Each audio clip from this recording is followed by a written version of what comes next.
मित्रों, महाभारत केवल एक युद्ध कथा नहीं है। ये मनुष्य की भावनाओं, रिश्तों, कमजोरियों और अनकहे सच का भी दस्तावेज है। इसके पन्नों में जितनी वीरता है, उतनी ही वेदना भी है। जितना धर्म अधर्म का द्वंद्व है, उतना ही प्रेम और त्याग का रहस्य भी है।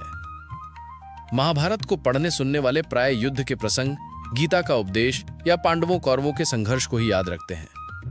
लेकिन इसके पीछे ऐसे कई प्रसंग हैं जो राज बनकर रह गए। ऐसे ही एक रहस्य की चर्चा हम आज करेंगे, द्रौपदी और कर्ण का अनकहा रिश्ता। कहानी शुरू होती है पांडवों के वनवास से। 12 वर्ष का कठिन समय था। पांचों भाई और द्रौपदी जंगलों में भटक रहे थे। कभी पत्तों को खाकर भूख मिटाते, कभी जंगली फलों से अपनी प्यास बुझाते। एक दिन द्रौपदी की नजर एक विशाल वृक्ष पर पड़ी। वृक्ष की ऊंचाई पर लटक रहा था जामुन का गुच्छा। इतने पके हुए, इतने रस भरे कि उनका बैंगनी रंग दूर से चमक रहा था। द्रौपदी का मन ललायत हो उठा। वह बिना सोचे समझे उस ओर बढ़ी और हाथ बढ़ाकर जामुन तोड़ लिया। लेकिन तभी कृष्ण ने उसे रोक दिया। उनके होठों पर रहस्यमयी मुस्कान थी। उन्होंने कहा, पांचाली, रुक जाओ, ये कोई साधारण जामुन नहीं, ये एक साधु की 12 साल की तपस्या का फल है। आज ही वह इसे खाकर अपना व्रत तोड़ने वाला था, लेकिन तुमने इसे तोड़ लिया। अब तुम्हें उसके श्राप का सामना करना पड़ सकता है। द्रौपदी घबरा गई। उसके हाथ कांपने लगे। जामुन का गुच्छा कांपते हुए उसके हाथ से नीचे गिरने को था।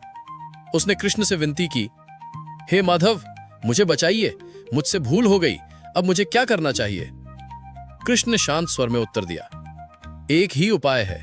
इस वृक्ष के नीचे बैठ जाओ और अपने जीवन का सबसे बड़ा सच बोलो, वो सच जिसे तुमने आज तक किसी से छुपाया है। यदि तुम्हारा सच पूर्ण और निर्मल होगा तो ये जामुन फिर से वृक्ष पर लग जाएगा। पांडव और द्रौपदी सभी चकित रह गए। एक एक कर पांडव आगे आए और अपने जीवन का सबसे छुपा हुआ सच स्वीकार किया। युधिष्ठिर ने कहा, मैं धर्मराज कहलाता हूं, पर कई बार परिस्थितियों में आकर झूठ का सहारा लिया। भीम ने कहा, मैं सबसे बलशाली हूं, पर कई बार अपनी शक्ति का दुरुपयोग कर निर्दोषों को आहत किया। अर्जुन ने सिर झुकाकर कहा, मैंने अनगिनत युद्ध जीते, परंतु अपने अहंकार में भाइयों को भी पीछे छोड़ने की कोशिश की। नकुल और सहदेव ने भी स्वीकार किया, हमने सेवा और निष्ठा निभाई, परंतु मन में कभी कभी ईर्ष्या और अभिमान भी पाला। लेकिन जामुन का गुच्छा वृक्ष पर नहीं लौटा। सबकी नजर अब द्रौपदी पर थी। वह चुपचाप खड़ी रही। उसके होंठ कांप रहे थे। कृष्ण ने उसकी ओर देखकर कहा, पांचाली, अब तुम्हारी बारी है। आधा सच नहीं, पूरा सच कहना होगा। द्रौपदी ने आंखें बंद कर ली। उसकी सांसें तेज हो गई। वह कांपती आवाज में बोली, मेरे पांचों पति मेरी 5 इंद्रियों जैसे हैं।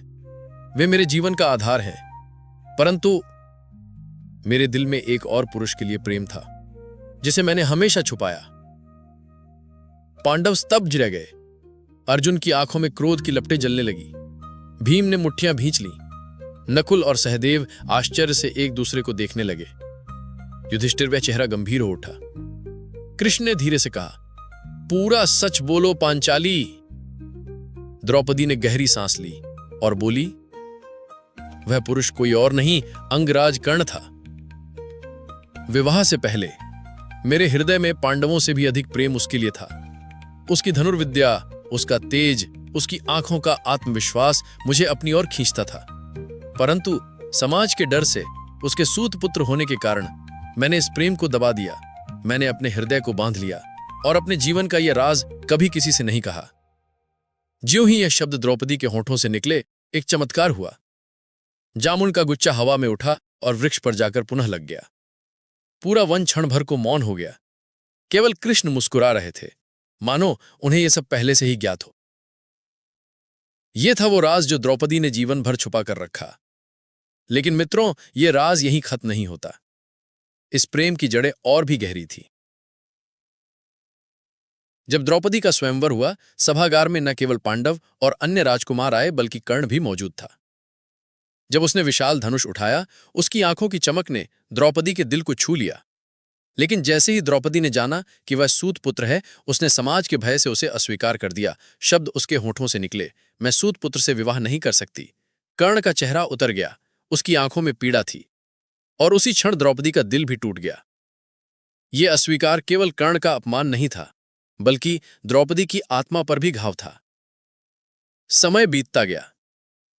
हस्तिनापुर की सभा में जब द्रौपदी का अपमान हुआ, दुर्योधन और दुशासन ने उसे घसीटा और उसका चीरहरण करना चाहा। उस सभा में कर्ण भी उपस्थित था। द्रौपदी के हृदय में कहीं यह टीस उठी कि जिसके लिए वह मन से समर्पित थी, वही उसकी बेइज्जती होते देख रहा है। परंतु परिस्थितियों और मित्रता के बंधन ने कर्ण को मौन कर दिया। फिर आया महाभारत का महायुद्ध। जब कर्ण और अर्जुन का अंतिम युद्ध हुआ, द्रौपदी दूर से सब देख रही थी। जब अर्जुन के बाण से कर्ण भूमि पर गिरा, द्रौपदी की आंखों से आंसू बह निकले। वे आंसू केवल पांडवों की विजय के लिए नहीं थे, बल्कि उस अधूरे प्रेम के लिए भी थे जो कभी प्रकट न हो सका। कहते हैं जब स्वर्गारोहण का समय आया और द्रौपदी पर्वत से गिरी, तब युधिष्ठिर ने कहा, द्रौपदी गिरी क्योंकि उसने अपने जीवन का एक सत्य छुपाया था। वह कर्ण से प्रेम करती थी। इस प्रकार द्रौपदी और कर्ण का प्रेम एक ऐसी त्रासदी था जो समाज की दीवारों और नियति की कठोरताओं में बंध गया। ये प्रेम मिलन में नहीं, बल्कि दूरी और पीड़ा में भी जीवित रहा। मित्रों, यही है महाभारत का वह छिपा हुआ सत्य जो हमें सिखाता है कि प्रेम केवल मिलन में नहीं होता, बल्कि त्याग और अधूरेपन में भी अपनी गहरी छाप छोड़ जाता है। और यही वह प्रसंग है जो आज भी हमें सोचने पर मजबूर करता है कि क्या समाज की दीवारें प्रेम से बड़ी होती हैं, या प्रेम की जड़ें इतनी गहरी होती हैं कि समय और परिस्थितियां भी उसे मिटा नहीं पाती।